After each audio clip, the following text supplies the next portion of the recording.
Mungkin hari besok kami akan mengeluarkan surat keputusan hari Senin pembentukan Satgas anti premanisme. Yang itu nanti terkoneksi sampai tingkat kecamatan, kami akan melengkapi berbagai fasilitasnya, itu mobile dengan target dalam tahun ini Jawa Barat terbebas dari premanisme. 23,28%. Nilai tukar petani atau NTP tercatat 112,17 poin. Laju pertumbuhan sektor pertanian, kehutanan dan perikanan sebesar 1,59%. Laju pertumbuhan sektor penyediaan akomodasi, makanan dan minuman sebesar 6,43%.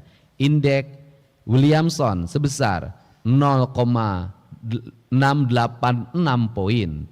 Tingkat konektivitas sebesar 60,47%. Pembentukan modal tetap bruto atau PMTB ADHB mencapai 697,37 triliun rupiah. Proporsi kredit UMKM terhadap total kredit sebesar 26,84%, masih angka tahun 2023. Indeks kualitas infrastruktur 76,06%. Persentase rumah tangga hunian layak sebesar 56,25%. Indeks kualitas lingkungan hidup mencapai 66,02 poin. Tingkat upaya penurunan emisi gas rumah kaca mencapai 7,99%. Indeks resiko bencana atau IRB sebesar 111,15 poin. Indeks desa membangun mencapai 0,8012 poin. Indeks demokrasi Indonesia mencapai 83,04 poin, angka tahun 2023. Indeks reformasi birokrasi mencapai nilai 93,08, dalam kurung mencapai A. Indeks inovasi daerah sebesar 81,27 poin. Ini yang menjadi sorotan untuk ke depan adalah indeks birokrasinya sudah A. Tapi indeks birokrasi A ini tidak akan memiliki makna apapun manakala kemiskinan masih tinggi, laju pertumbuhan penduduk masih tinggi, laju pertumbuhan ekonomi masih rendah, kemudian lamanya sekolah masih 8 tahun.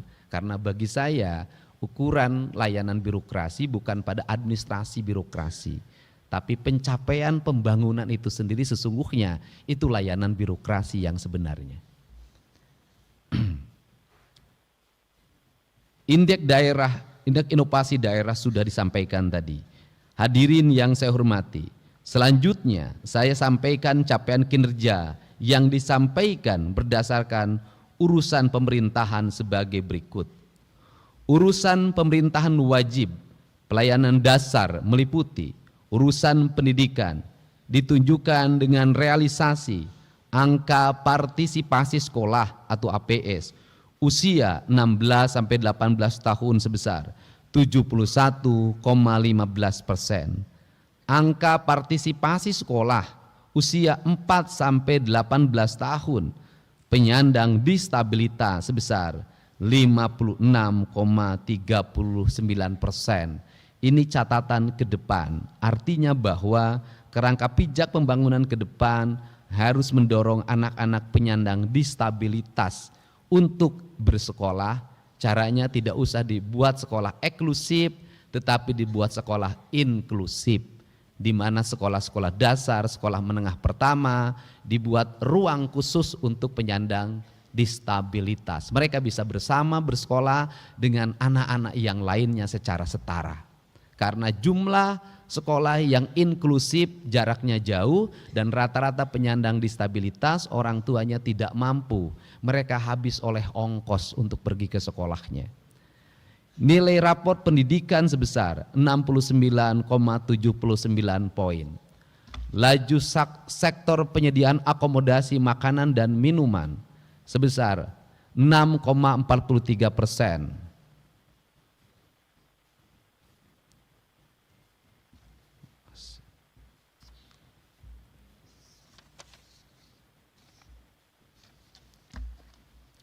Urusan kesehatan ditunjukkan dengan realisasi angka harapan hidup sebesar 75,16 tahun.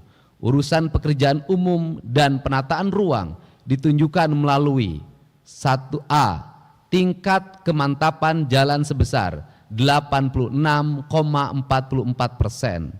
Persentase aksesibilitas menuju kawasan potensial dan pusat-pusat kegiatan sebesar 26,28%.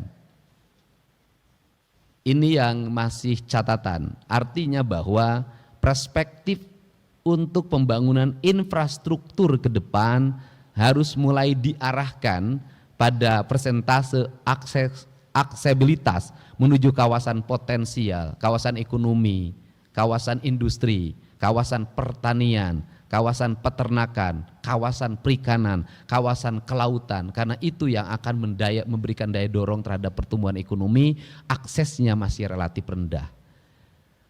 Persentase pemanfaatkan ruang wilayah kewenangan provinsi yang sesuai dengan tata ruang sebesar 59,80%. Dan khusus untuk bidang tata ruang ini menjadi fokus sorotan untuk ke depan. Kita bisa mengambil pembelajaran dari kasus yang terjadi hari ini, di mana hujan yang hanya 20 sampai 30 mm sudah menimbulkan banjir yang luar biasa. Artinya kalau hujannya 50 mm, saya yakin kota Bekasi tenggelam. Kabupaten Bekasi tenggelam, sebagian Karawang tenggelam. Jadi saya sampaikan sekali lagi bahwa hujan saat ini belum dikategorikan sebagai hujan ekstrim. Masih 20 sampai 30 mm. Ekstrim itu kalau sudah 50 sampai 60. Artinya tidak ekstrim saja sudah menimbulkan bencana. Problemnya apa? Problemnya adalah ada 3. 1, di kawasan hulu, ruang-ruang terbuka hijau yang terdiri dari areal hutan, areal perkebunan itu berubah menjadi areal-areal berbeton. Konsep ekowisata yang dikembangkan oleh PTPN mengalami penyimpangan karena ekowisatanya harusnya begini. Kalau ekowisata perkebunan teh, maka kebun tehnya dipertahankan dan tetap ada. Bangunannya kecil-kecil. Yang sekarang terjadi adalah ekowisata perkebunan teh, kebun tehnya dibabat, diganti dengan bangunan. Sehingga Gubernur Jawa Barat mengeluarkan peraturan gubernur yang isinya larangan pembangunan perubahan kawasan pertanian, perubahan kawasan kehutanan, perubahan kawasan daerah aliran sungai, dan perubahan kawasan perkebunan. Dan ini akan berdampak pada tata ruang yang nanti akan disesuaikan dengan kabupaten kotanya. Nah kemudian yang kedua ini saya sampaikan juga, ini penting. Yang kedua adalah daerah aliran sungainya mengalami pendangkalan dan penyempitan. Bahkan sudah banyak yang bersertifikat hak milik. Ini menjadi sorotan utama dengan Kementerian PUPR. Kemudian yang berikutnya adalah banyak sekali perumahan-perumahan yang dibangun di atas sawah produktif dan berada di tengah sawah dan berada di pinggir sungai, sehingga wajar kalau ada rumah yang terendam sampai gentingnya. Dan ini juga harus dipikirkan dengan agar ini selaras dengan konsep pengembangan 3 juta rumah. Karena pengembangan 3 juta rumah, apalagi rumahnya sederhana, pasti ingin mendapatkan tanah yang murah. Dan tanah yang paling murah yang bisa didapat hanya tanah sawah. Ini yang harus menjadi bahan perhatian kita semua dalam pengembangan tata ruang. Dan tadi pagi saya sampaikan ke Kepala Bidang Tata Ruangnya, tolong hal yang terlihat saja dibenahi. Kalau Bapak pergi ke Garut, itu di sebelah kanan Nagreg, itu ada jembatan di bawah kolong. Yang masuk itu di bawah kolong ada jembatan di terowongan, di sebelah kanannya kan penambangan. Di sebelah kirinya penambangan, di bawah penambangan. Coba hitung, nanti minta ITB untuk menghitung takaran penambangan itu. Apakah kalau batu-batunya lepas akan berdampak enggak pada jembatan yang di terowongan itu? Mungkin enggak jembatannya roboh. Ini yang harus menjadi bahan perhatian karena seringkali kita abai terhadap masalah seperti ini. Kalau menuju arah Garut sebelah kiri jalan di atas itu ada penambangan yang besar sekali, batunya turun ke bawah. Tolong pikirkan kalau itu nanti mungkin enggak itu longsor. Ini pertimbangan seperti ini harus dilakukan karena bagi saya lebih baik mencegah karena sudah terjadi bencana biayanya sangat mahal. Banjir sekarang dalam hitungan saya kalau di recovery itu lebih dari 7 triliun. Biaya pembebasan tanah untuk wilayah yang daerah aliran sungainya sudah berubah bersertifikat dan sudah tumbuh bangunan, pembebasan tanahnya itu untuk hanya wilayah Bekasi saja itu membutuhkan dana 8 triliun. Pengerukan sungai dan pelebarannya itu membutuhkan biaya sekitar 8 triliun. Jadi untuk menyelesaikan itu saja 16 triliun. Berat sebenarnya. Makanya tata ruangnya harus segera dibenahi. Nah, persentase peningkatan kapasitas tampung sumber air sebesar 0,437%. Indeks kinerja sistem irigasi atau IKSI sebesar 57,04 poin. Akses sanitasi sebesar 75,1%. Akses air minum layak sebesar 94,9%. Akses penanganan sampah perkotaan sebesar 70,77%. Presentasi bangunan dan lingkungan yang memenuhi standar kelayakan kawasan strategis dan tematik sebesar 20%. Masih sangat rendah. Untuk itu ke depan bidang perumahan pemukiman harus segera membenahi. Presentasi bangunan gedung yang memenuhi unsur penyelenggaraan bangunan gedung sebesar 95%. Urusan perumahan rakyat dan kawasan pemukiman ditunjukkan melalui 1. Tingkat ketersediaan rumah layak sebesar 100,26%. Kemudian persentase penurunan luas kawasan kumuh kewenangan provinsi 10-15 hektar sebesar 67,49% dan ini sampaikan di Kota Bandung. Tadi pagi saya sudah mendapat WA dari masyarakat yang itu masuk dalam kawasan kumuh. Kemudian ada pihak yang mengaku ahli waris, penduduknya rumahnya sekitar 1.500 rumah akan digugat ke pengadilan. Dan gugatannya kayaknya memiliki landasan relatif didukung oleh kelurahannya. Ini PR baru yang dan saya akan mendampingi pendampingan hukumnya. Mau lari kemana kalau kemudian itu tanahnya diputuskan oleh pengadilan menjadi milik perorangan. Seperti kasus juga yang terjadi di SMA Negeri 1 Kota Bandung.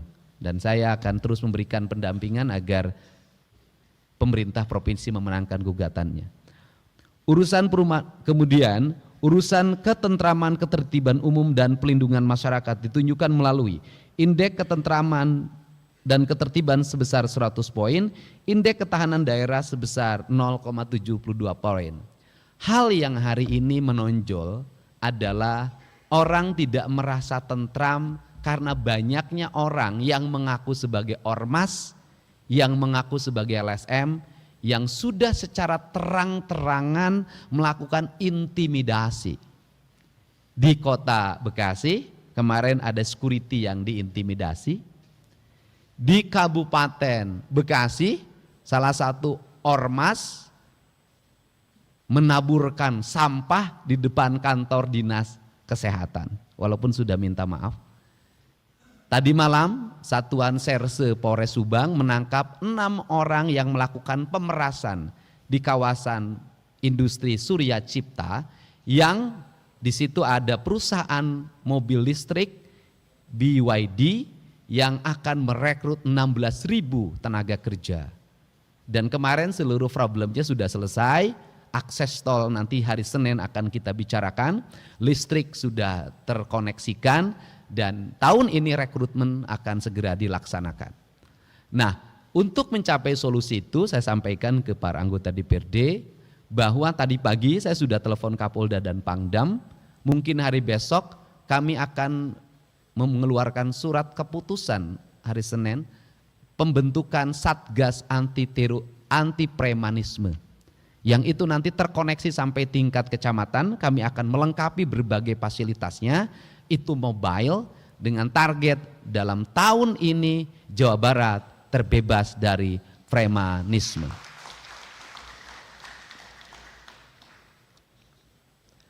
Urusan sosial, realisasi tahun 2024 ditunjukkan melalui indeks kesejahteraan sosial sebesar 44,57 poin. Urusan pemerintahan, nah ini urusan sosial, ada yang kasat mata. Di jalan-jalan menuju gedung DPRD ini, di perempatan-perempatan masih banyak orang yang minta-minta, orang yang ngamen. Saya sudah minta ke Dinas Sosial, siapkan alokasi, mereka bawa problemnya apa, kalau memang kampungnya anterin ke kampungnya, kemudian cari solusinya. Kalau enggak berubah-berubah manusianya, kita tegas saja, tidak boleh lagi ada ngamen-ngamen di perempatan yang tidak jelas ngamennya. Ngamennya bukan berkesenian tapi hanya sekedar cari uang, yang ngelap-ngelap kaca, bawa anak-anak kecil untuk minta-minta. Karena bagi saya Kota Bandung adalah etalase dari peradaban Provinsi Jawa Barat. Saya tidak mau setelah hari raya ini tidak boleh lagi ada perempatan diisi oleh gelandangan, dan pemerintah provinsi, kabupaten, kota harus mampu menyelesaikannya secara tuntas.